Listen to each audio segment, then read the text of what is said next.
how to create a catalog on WhatsApp Business. So this can be really useful if you're a business that sells products. You may want to go and advertise these products on your WhatsApp. So to do this, you first need to make sure you have the WhatsApp Business app already installed. So if you don't have this, you can just open up the App Store on your phone. You could then search for WhatsApp Business, and you need to install this application here, which is WhatsApp Business, and this is different to the regular version of WhatsApp. Now, once you're using WhatsApp Business and you're signed in to your WhatsApp account, you can go and load up the application like so.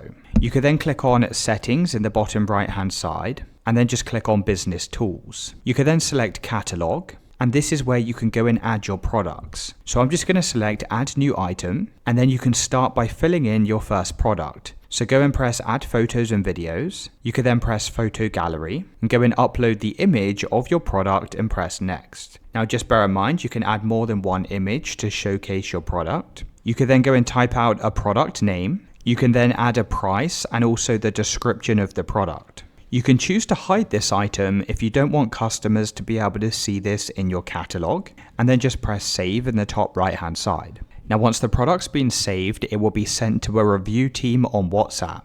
So if you go and click on this, it says this item's being reviewed, and once it's approved, customers will then be able to see this product on your WhatsApp profile. So you can basically add as many products as you want to advertise on your WhatsApp, and once it's been uploaded, you can go and press the share link button, and then you can send this product directly to people you want to share this to on WhatsApp.